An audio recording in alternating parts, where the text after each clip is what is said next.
Hello and welcome back to the channel, and Happy New Year, Happy 2025. Today I'm going to try something a little bit different and share with you my favorite first-time watches of 2024.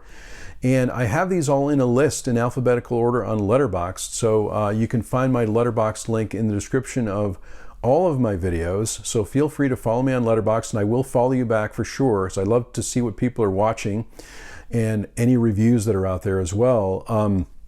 And I might be referring to my phone a little bit because some of these titles don't have physical media yet, or I haven't picked up the physical media yet. But again, these are in alphabetical order, and I'm going to start with a film that I first saw on the Criterion channel and have a copy from Oscilloscope, physical media Blu-ray of this film called Amanda, which I really enjoyed a lot this year. It was first time watch for me. Really enjoyed this one, and I'll read a little bit of the back too.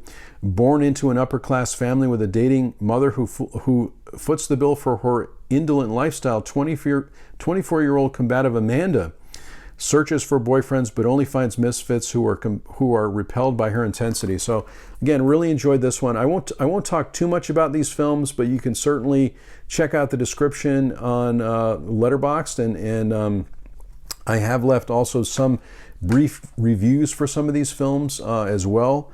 And so you can read those there also. Usually I just rate films on Letterboxd, but lately I've been adding a few lines or a little bit of a review on there also, and I'll read some of these today too. The next one I do not have physical media for. I saw it on PBS. It is Blake Edwards, A Love Story in 24 Frames. This is a wonderful profile of director Blake Edwards, one of my favorites that I've talked about on the channel before, especially his collaboration with Peter Sellers. Really enjoyed it. I saw it on PBS. I'm hoping there will be physical media for it because I love having profiles of directors or actors. Really enjoy that a lot. And this is one of my favorite watches. It's 82 minutes, again, from 2024. The next one, believe it or not, I can't believe I hadn't seen this one. And it is a Kino Lorber release of a 1973 movie called Charlie Veric. This is definitely going to be one of my favorites. I should have mentioned too, all of the films that I'm mentioning today are for me anyway, very rewatchable. They will be they are favorites, and so I'll be revisiting these movies, I'm sure, over and over again over the years. But I just love this one with Walter Matthau, Charlie Veric. There's the back of that one. This is again a Kino Lorber Blu-ray release. Lots of extra features on this also. It's a brand new 4K master. This is the film that got me into some Don Siegel movies, who of course did The Shootist and Coogan's Bluff and The Black Windmill, Two Mules for Sister Sarah, which I purchased also this year.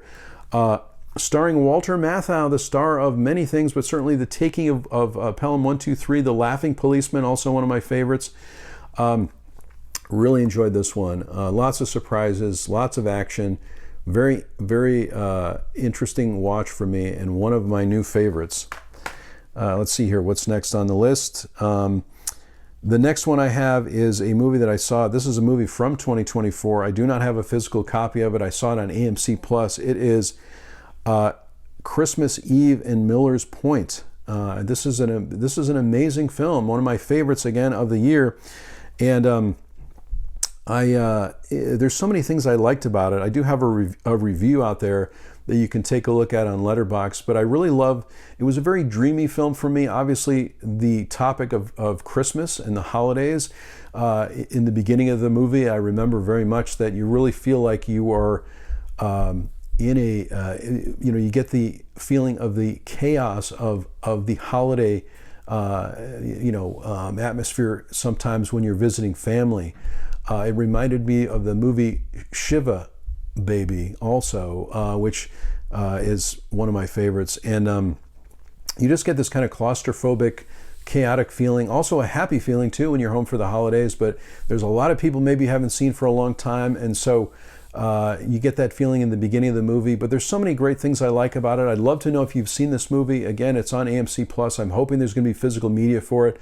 But Christmas Eve in Miller's Point is one of my favorite first watches of the year, and one of my favorite films of 2024 also.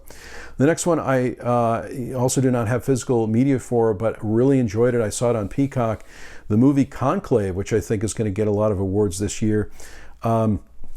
Really a thriller, if you will, about the selection of the new Pope, or the process that you go through. I was really fascinated by the selection process for the new Pope. All the performances, I think, are amazing. Ralph Fiennes is great in the movie. I think this one's going to get some, I feel like it's going to get some awards. I really don't know, but it seems like it's one of those films that is certainly Oscar worthy. I love the cinematography. I love the atmosphere. I love how they take you into the process of, again, selecting the new Pope and all the things that go along with that. And there's a lot of drama and controversy, and I suppose you could call it a thriller or maybe a political drama, and I really enjoyed that about the movie. So Conclave, one of my favorite films of the year, and a favorite first watch for me also. Next up, a movie that may be a little bit of a surprise, but this is a Kino Lorber release of a Sam Peckinpah movie called Convoy. I saw this, I must have seen this back in the 70s. This is a movie from 1978. I'm sure I saw this movie or part of the movie back in the 70s, but it's the first time I watched it really all the way through and really enjoyed it. I really enjoyed all the performances. I love the music. I love I watched some of the extra features on this one too. There's an extra feature on here called In Jokes, Friends, and Cameos. So Sam Peckinpah included a lot of his friends in the movie too, and so there's lots of little secrets in the film.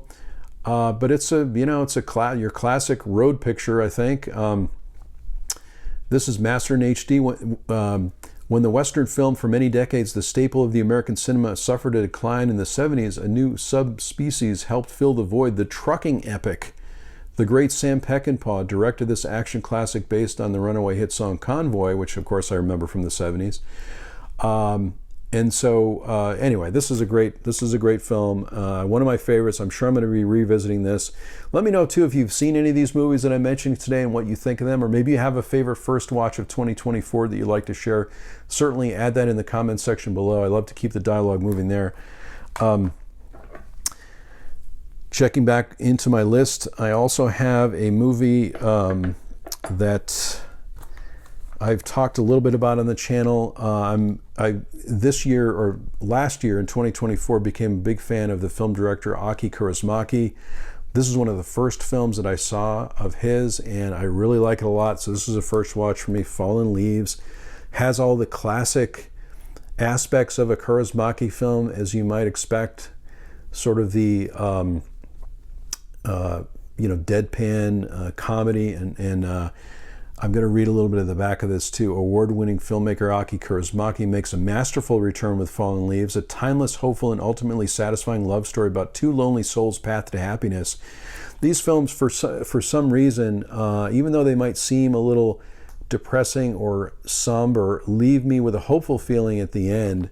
Most of them do anyway. Set in contemporary Helsinki and shot through the Kaurismäki's typically playful, idiosyncratic style and deadpan humor, really. The tender, romantic, tragic comedy is a timely reminder of the potency of moviegoing from one of cinema's living legends. And so I really became a fan of Aki Kaurismäki. You can always let me know too in the comments if you have a favorite Aki Kaurismäki film. Over the year, I picked up this set, which I'm going to be working through. I started a film study on the channel, and we'll be watching a lot more of these and leaving some more detailed commentary on Kaurismäki films. I wanted to say too, thanks so much for anyone who participated in the survey on my community page for videos that you like to see. You can certainly continue to participate in that or leave me a comment there.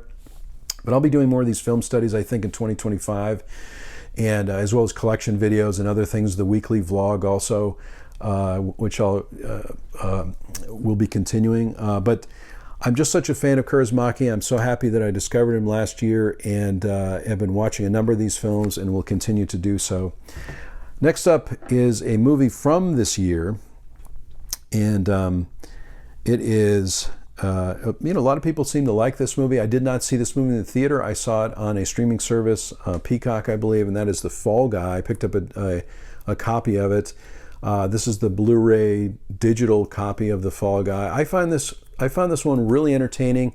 My wife and I both enjoyed it. Maybe we were just in the mood for it, but it's based on the TV series and stars Ryan Gosling and Emily Blunt, and we really enjoyed it. Again, we love the romantic comedy aspects to it. Lots of action, Lots of surprises in the movie, so we really enjoyed The Fall Guy, and it's one of my favorites. This, again, a film from 2024. I usually don't watch a lot of current films, but this year I've been making an effort to try to see if I can, or actually last year, made an effort to try to see as many of the newer films as I can. Of course, I didn't see everything, but that's one of the ones that I really enjoyed.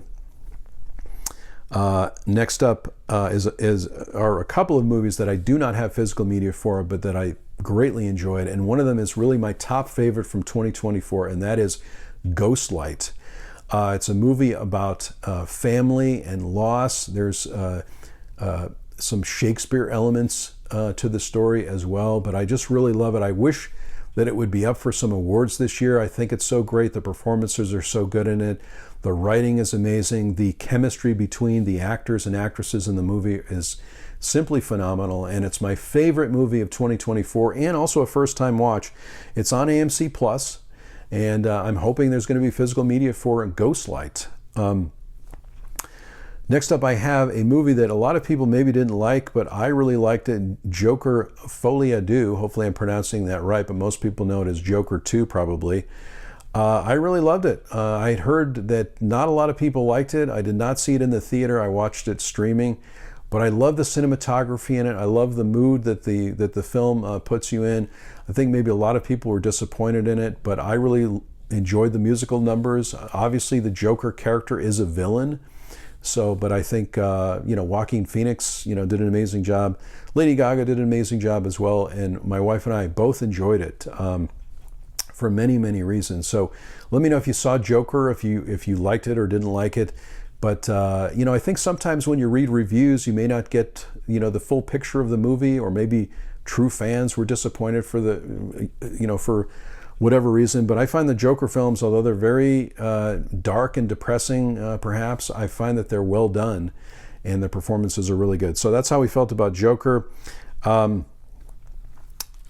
next one I have is a Warner Archive release, or Warner Classics, I think, as they're now known. Warner Archive, The Last of Sheila. If you saw Triangle of Sadness, this was kind of an influence on that movie, I believe. There's the back of that one. And this movie is, I believe, from the 70s, 1973. Composer Stephen Sondheim, who I'm a big fan of, and actor Anthony Perkins wrote this witty, complex thriller directed by Herbert Ross, of course, who did Steel Magnolias and The Goodbye Girl. A movie kingpin, James Coburn, whose wife Sheila was killed by a hit-and-run driver a year before, hosts a cruise aboard his sleek yacht. And his guests are all friends who may know about Sheila's death, who may know more about Sheila's death than they're letting on. An elaborate murder game with Mediterranean ports of call is the itinerary. So this is kind of, again, reminds me a little bit of Triangle of Sadness. Also, this movie reminds me of a movie like Knives Out, for example, where you have kind of a mystery, sort of a murder mystery type game involved in the film. But I really like this one. It was a first-time watch for me. And I love this Warner Archive release too, which has a commentary by Richard Benjamin, Diane Cannon, and Raquel Welch. So, great movie. I'm sure I'm going to be watching this many more times. Really enjoyed that one.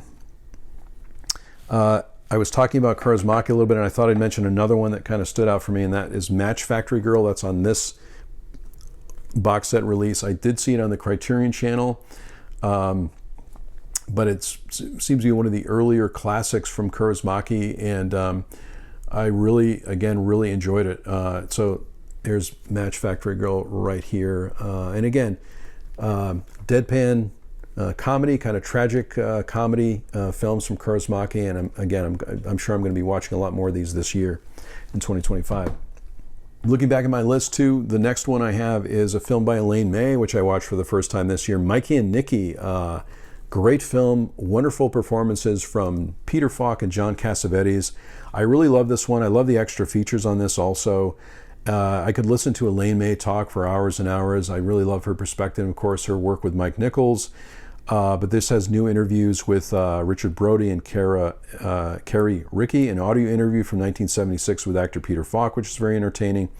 I guess this one in particular doesn't have anything specific with Elaine May, but you can find a lot of her discussions and interviews on YouTube, which is very entertaining. But this is a film that has a little bit of controversy to it as far as how it was made and how it got distributed. So That's something that is interesting too. There's a new program on the making of the film featuring interviews with the distributor, which is also very good. So anyway, this is one of my favorites. My favorite first watches of 2024, Mikey and Nikki. Amazing film.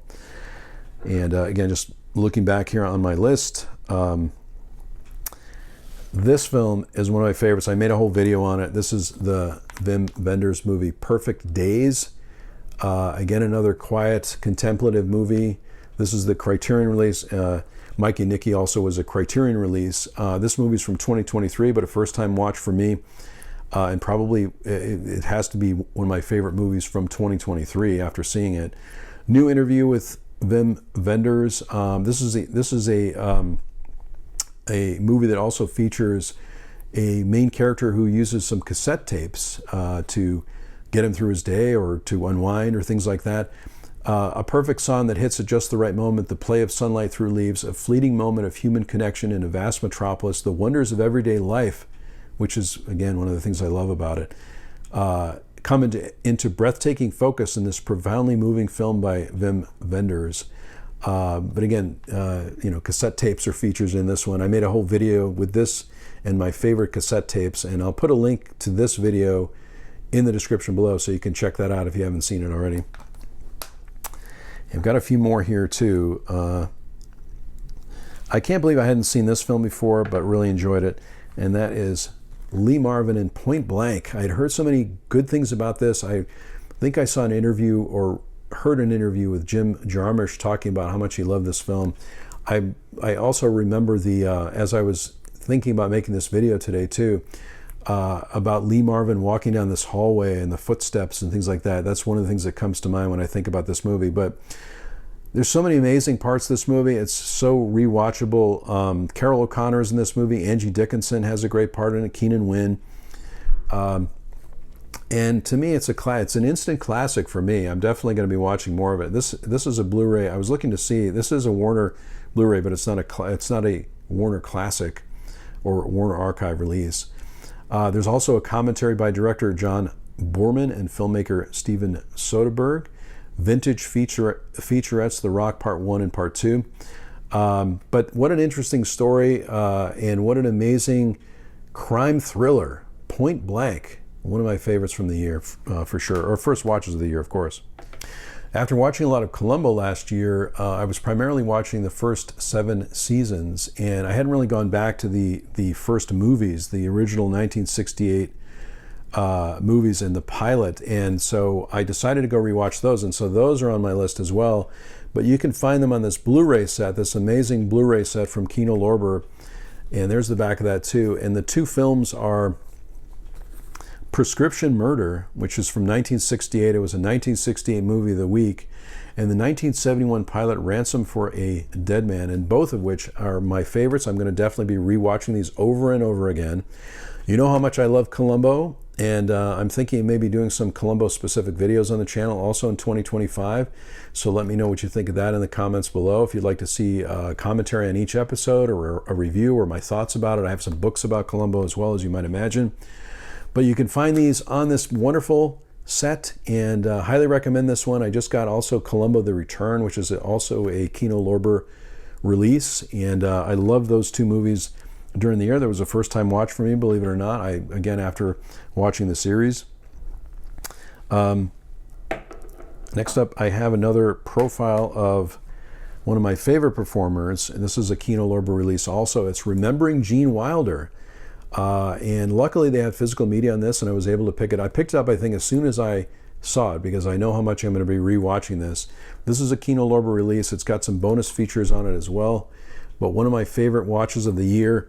This has additional interviews with Mel Brooks, Harry Connick Jr., Burton Gilliam, Carol Kane, Ben Mankiewicz, Peter Ostrom, Karen Wilder, and Alan Zweibel. So I really love this profile. Again, I'm a big fan of profiles of actors, directors. Gene Wilder is an amazing performer, and I'm so happy I had a chance to see this movie this year. I'll be watching it over and over again for sure. So that's, again, one of the favorites from the year. And a few more here that I have. I can't believe I hadn't seen this movie, but I'm a big William Friedkin fan, and for the first time this year I saw Sorcerer, which is now one of my favorite William Friedkin films. It's just an amazing performance by a number of the, well, by all the actors in the movie, but certainly Roy Scheider, who I'm a big fan of. And this movie's from 1977, and I really loved it. It's you know, it's a thriller, it's a crime thriller, and I just really enjoyed it. And we'll be watching it over and over again, I'm sure, over the coming years. This is the William Friedkin's masterpiece, comes to Blu-ray for the first time. This is a Blu-ray release. Roy Scheider lends his intense talent to this taut action adventure from director William Friedkin. Set on the edge of a South African jungle, a desperate four-man team led by Scheider must transport a volatile cargo of nitroglycerin over 200 miles of treacherous terrain in order to stop a potentially disastrous oil fire. So, quite a simple premise, but this is a phenomenal thriller, and I really enjoyed it.